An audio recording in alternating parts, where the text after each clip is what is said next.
이 제가 이 본문을 이제 목사님께서 안식월 가신다고 해서 5주 동안 준비해서 이제 세 번째 주에 이제 청년부 수련회 전에 하기로 했었는데 알고 봤더니 비슷한 본문을 3주 전에 하셨더라고요.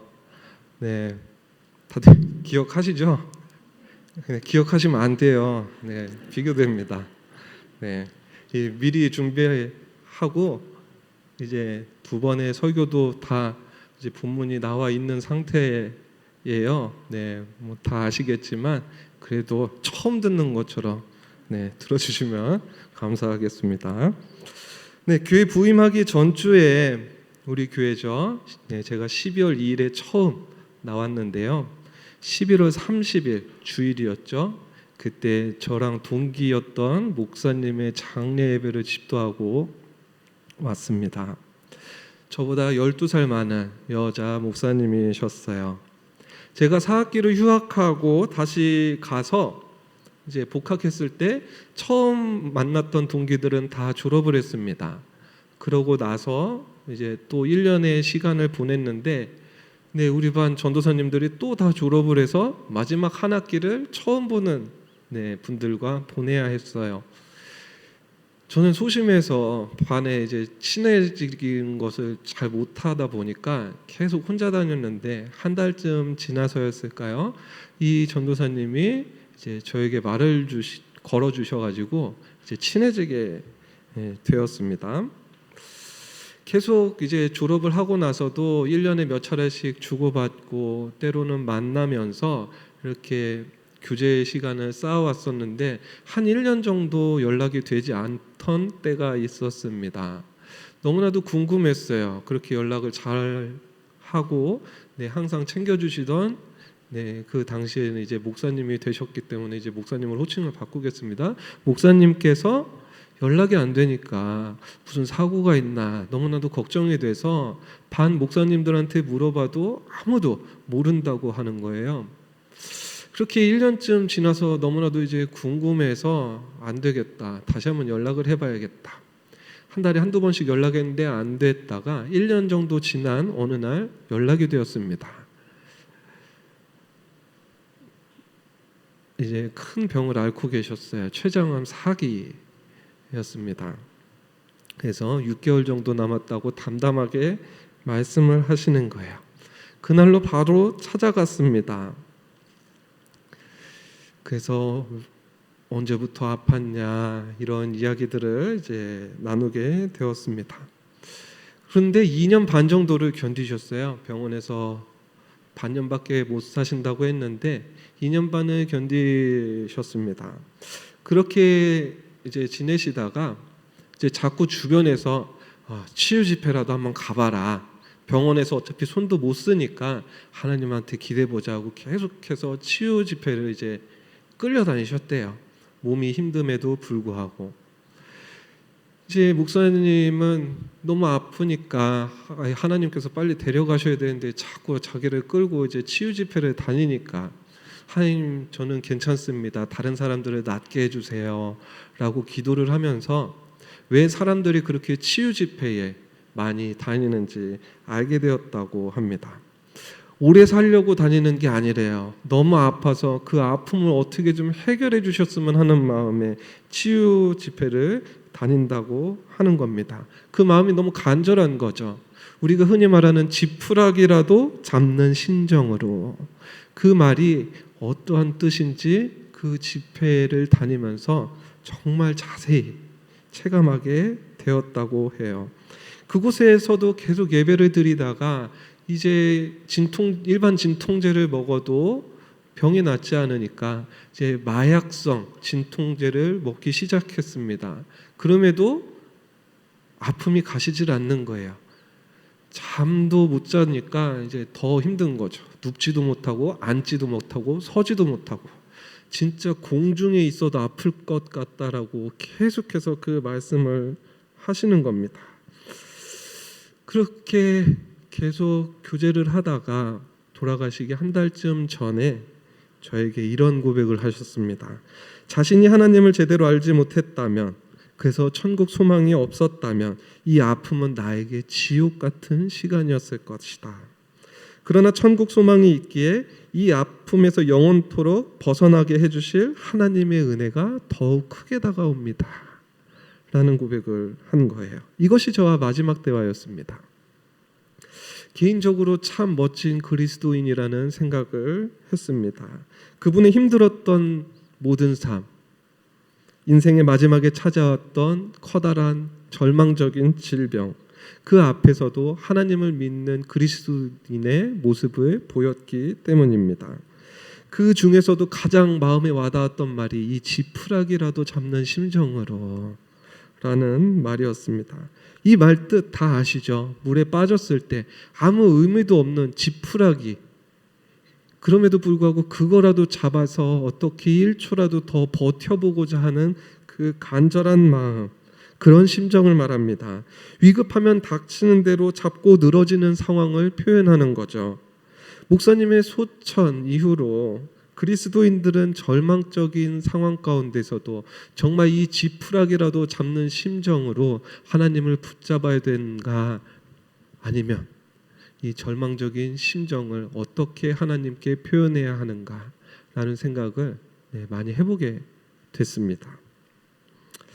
오늘 함께 나눈 마가복음의 말씀은 절망적인 상황을 생활을 하고 있던 한 여인의 이야기입니다. 오늘 말씀을 통해서 우리는 어떻게 살아가야 하는지 고민해보고 성경에서 말하는 답을 함께 나누고 은혜 받는 시간이 되기를 주님의 이름으로 소망합니다. 지금 예수님께서는 야이로라는 회당장의 집으로 발걸음을 하고 계십니다. 이 당시 유대 사회에서 회당장이라고 하는 것은요, 꽤 직급이 높은 것이었어요. 오히려 존경받는 위치라고 해야 맞겠죠. 회당이 어떤 역할을 하는 곳입니까? 우리가 지금처럼 예배를 드리고 율법, 성경이 낭독되는 곳입니다. 이스라엘 백성들에게는요, 없어서는 안 될 아주 중요한 장소입니다. 이 중요한 곳 아무나 관리하게 시키겠습니까? 아니죠. 그 자격에 맞는 사람들에게 회당장을 맡깁니다. 어떻게 보면 종교 지도자 중에 한 사람들입니다. 그러니 바리새인들과 친하게 지내게 되죠.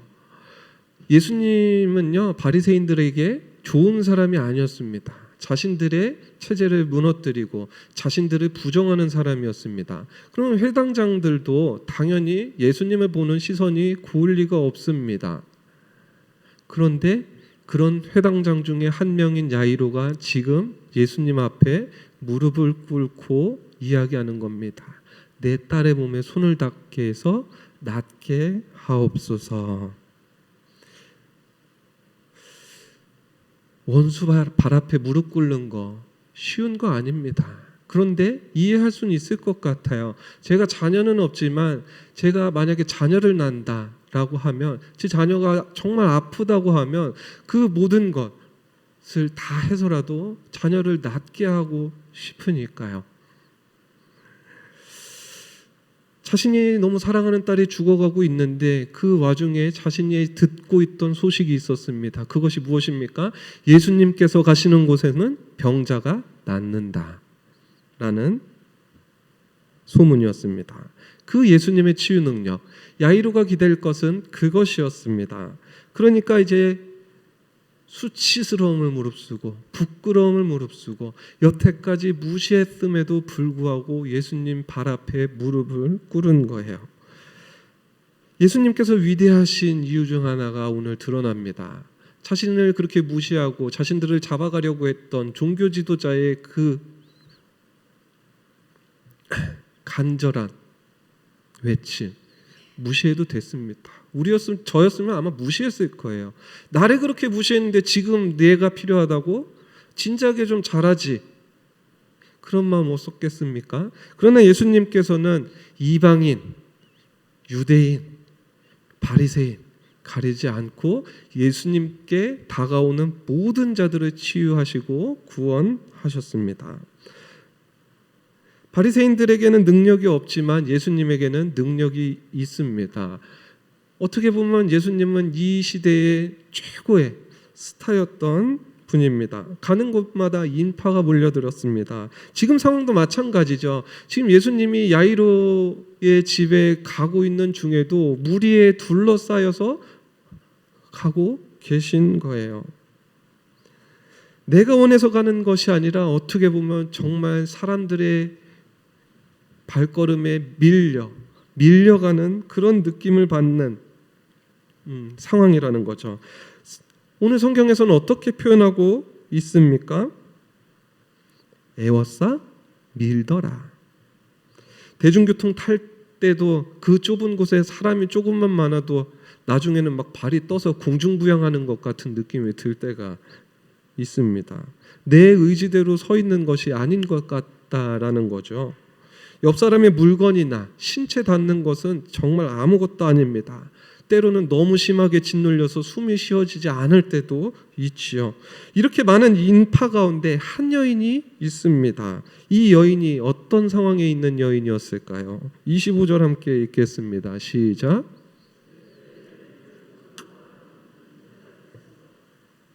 아멘. 누구라고요? 혈루증을 앓는 여인. 하루 이틀도 아닙니다. 12해예요. 혈루증은 어떤 병인지 아시죠? 계속해서 하혈을 하는 병, 출혈을 하는 병입니다. 이 병에 걸린 사람들은요, 부정한 사람입니다. 일반 월경을 하는 사람들도 부정하다고 하는데 12해 동안 계속해서 그 피 흘리는 상황을 유지하고 있는 거예요. 그런데 이 여인을 가족들은 어떻게 보겠습니까? 그래도 내 가족이니까 지켜야지라고 생각을 할까요? 이 당시 부정한 사람들은 어떻게 됐었죠? 그 마을에서 살지 못하고 성 밖으로 쫓겨났죠. 이 여인도 그런 삶을 살았던 것입니다. 가뜩이나 몸도 아픈데 그렇게 가족들에게 버림받는 거예요. 몸에서 계속 피가 나면 어떤 현상이 발생하냐면요, 두통이 있고 현기증이 일어납니다. 몸이 붓습니다. 불면증이 생겨요. 손 발끝은 저립니다. 안색은 창백해요. 손 발톱은 계속해서 부러집니다. 이런 현상을 하루 이틀도 아니고 12해 내내 겪고 있는 겁니다. 여러분들 아프면 어떻게 하세요? 하루 정도는 참을 수 있죠. 낫겠지. 그러나 이틀 3일 아프면 계속 참으십니까? 병원에 갑니다. 이 여인도 병원에 다녔을 거예요.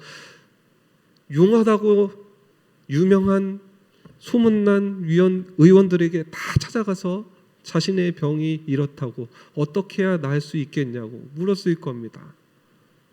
다른 나라에 찾아갔을 수도 있습니다. 기도해서 병 낫게 해준다고 하는 사람들도 찾아다녔을 겁니다. 아무리 자신이 부정한 사람이라고 치료 안 해준다고 핍박을 해도 한 번만 봐달라고 그 자존심이 상하는 것을 무릅쓰면서 붙잡고 간절하게 이야기했을 거예요. 아무리 멀어도 병을 낫기 위한 희망을 가지고 끝까지 쫓아갔을 겁니다. 그런데 낫지를 않습니다. 그녀의 인생은 절망 가운데 있습니다. 언제부터 아팠는지는 모르지만 어려서부터 아팠다면 부모에게 버림을 받았을 것이고, 결혼을 한 다음부터 아팠다면 남편과 자녀에게 버림을 받았을 겁니다. 이 여인에게는 어떤 상황이든 절망의 상황입니다.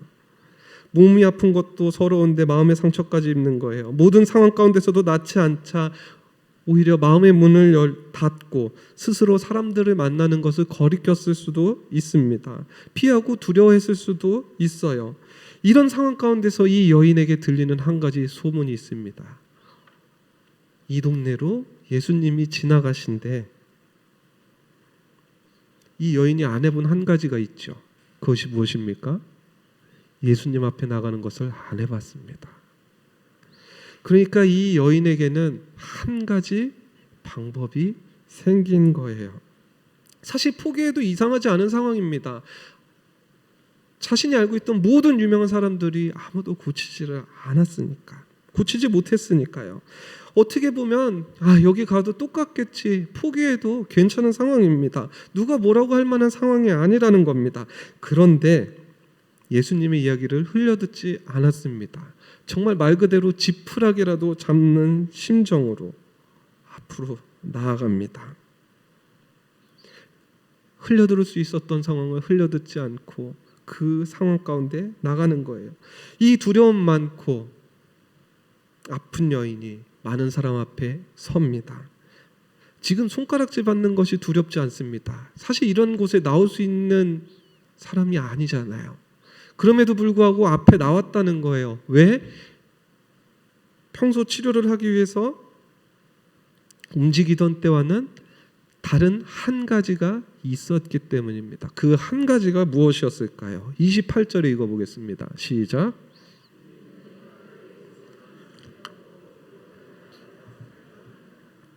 아멘. 약을 먹어도 어떤 치료를 받아도 효험이 없기에 포기하고 있었는데 지금 어떤 마음이 든다고요? 예수님의 옷자락에 손만 대어도 나을 것 같은 마음이 들었다. 그러니 많은 무리들 가운데 서서 예수님을 따라갈 수 있었던 거예요. 자, 이 마음의 결과가 어땠을까요? 29절 보겠습니다. 시작.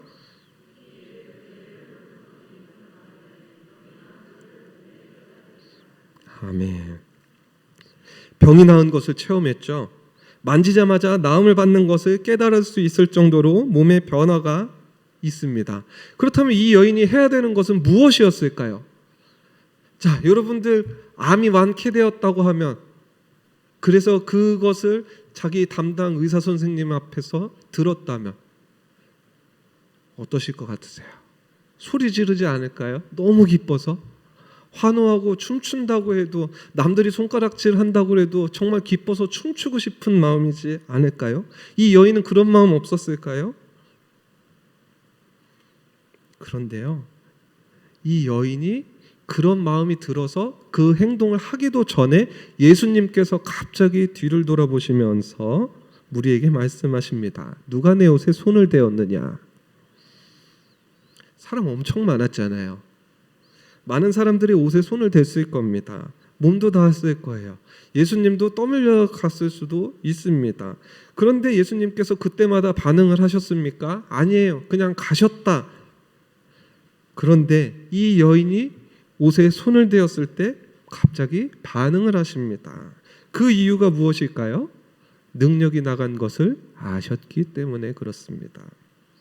아무 말씀 안 하시고 가던 예수님께서 갑자기 뒤를 돌아보고 누가 내 옷에 손을 대었냐 말씀하시니까 제자들 입장에서 어땠겠습니까? 갑자기 왜 이러시지? 기분이 나쁘셨나? 아니면 누가 세게 잡아당겼나?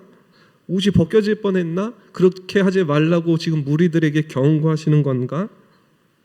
이런 생각들을 했을 거예요. 아, 우리가 보호해야 되겠다. 둘러싸서 예수님 건들지 못하게 해야겠다. 라는 생각을 했을 겁니다. 오죽했으면 무리가 에워싸서 움직이고 있는데 누가 손을 대었냐고 물어보시겠습니까? 라고 말했겠어요. 수십 수백 명이 예수님의 옷자락이라도 손 한번 대보려고 움직이고 있는데 누가 어떻게 건드렸습니다. 쟤는 여기 건드렸고요. 이 사람은 여기 건드렸고요. 그것을 판단해서 보고할 수 있는 상황도 아니었잖아요. 그러니까 난감한 거죠. 근데 예수님께서는 이 질문을 그냥 하신 것이 아닙니다. 이 질문을 하면서 하셨던 행동이 있어요. 그것이 무엇이었을까요? 32절 보겠습니다. 시작. 아멘. 이 여인이 만져서 능력이 나간 것을 아셨기 때문에 이 여인을 보려고 질문하신 거예요. 이 질문을 했으면 이 여인이 기뻐서 나와서 예수님 옷을 만졌습니까? 나왔습니다. 많은 사람들이 정말 예수님의 능력을 찬양하게 해야 되는데 이 여인의 행동이 무엇이었습니까? 두려워서 떨어요. 그리고 자신이 만졌던 것을 고백합니다. 왜 이렇게 두려워했을까요? 자신이 부정한 여인이었기 때문에 그렇습니다. 부정한 여인이 거룩한 사람을 만지면 거룩해집니까? 아닙니다. 거룩한 사람이 부정해집니다. 그래서 저번 주에 나누었던 사마리아인의 이제 비유에서도 제사장이 그 강도 만난 자를 돕지 않고 그냥 지나갔었던 이유죠. 자신이 부정해지기 싫으니까 지나간 거잖아요.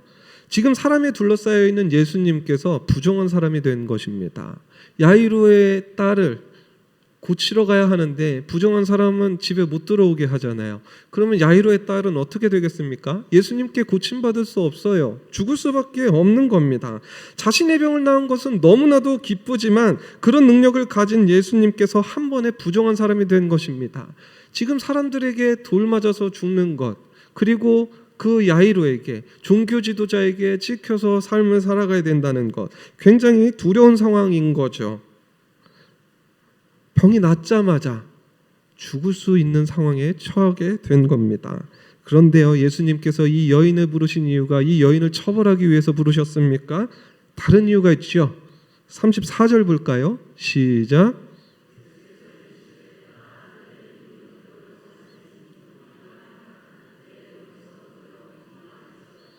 아멘.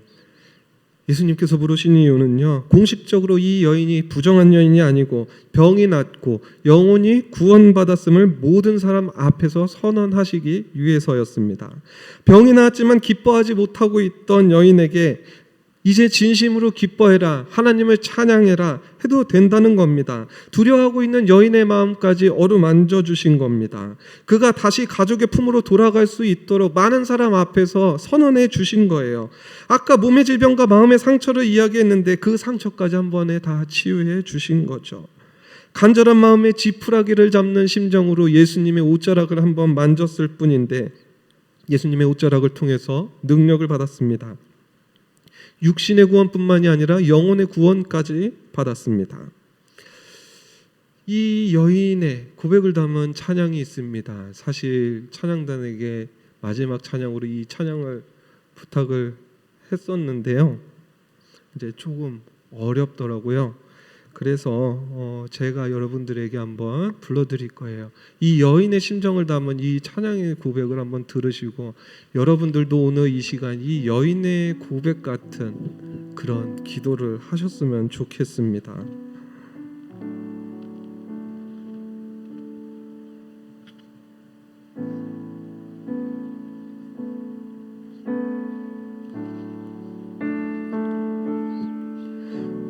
오래전부터 날 누르는 내 안에 깊은 절망, 아무 희망도 어떤 기대도 내게 없는데 사람들의 외면과 날 거절하는 눈빛, 아픈 상처로 짙은 어둠으로 깊이 빠져만 가는데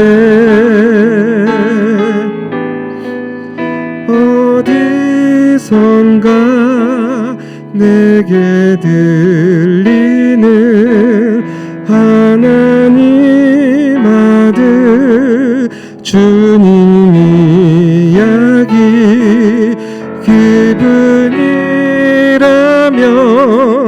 그의 옷자락이라도 내 마지막 소망이니 주님을 만났네. 옷자락에서 전해지는 사랑, 내게 임한 주님의 능력, 날 부르는 아픔의 근원을 고치셨네. 날 바라보시네.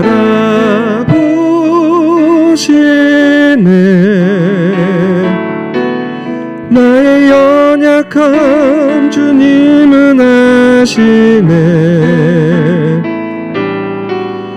깊은 절망에서 날 자유케 하신 사랑 나 찬양해. 이 여인은 이렇게 고백했습니다. 우리는 세상을 살아가면서 우리 힘든 것을 구하고 그것을 부르짖습니다. 하지만 예수님께서는 우리가 힘들어하는 것만 고쳐주십니까? 그것만으로 그치지 않습니다. 이 혈루증 걸린 여인에게 해주신 일이 무엇이었습니까? 첫 번째, 문제의 근원을 고치셨습니다. 29절 다시 한번 읽어볼까요? 시작.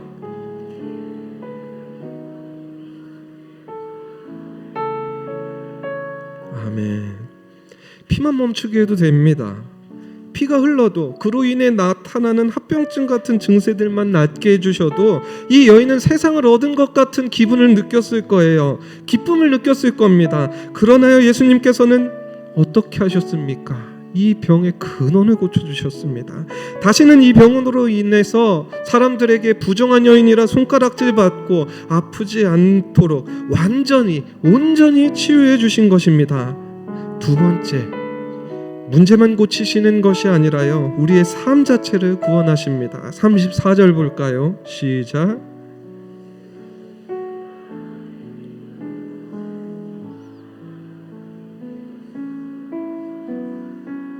아멘. 그의 삶의 병으로 인해 뒤틀려져 있던 모든 것을 고쳐주셨습니다. 영혼까지 구원해 주셨습니다. 이 여인이 두려움에도 간절한 마음으로 예수님께 나아왔을 때 이 여인의 인생은 변화되었다는 것입니다. 우리의 인생도 마찬가지입니다. 변화될 수 있습니다. 오늘 이 시간에 나온 성도님들, 이 시간은 그냥 우리가 인생 가운데 드리는 한 번의 예배가 아닙니다. 인생이 변화될 수 있는 귀한 시간입니다. 오늘 이 시간 여러분들 인생의 가장 귀한 시간이 될 것을 믿으며 인생이 변화될 것이라는 것을 믿으며 찬양하며 기도하는 시간이 되시기를 주님의 이름으로 축원합니다. 찬양하고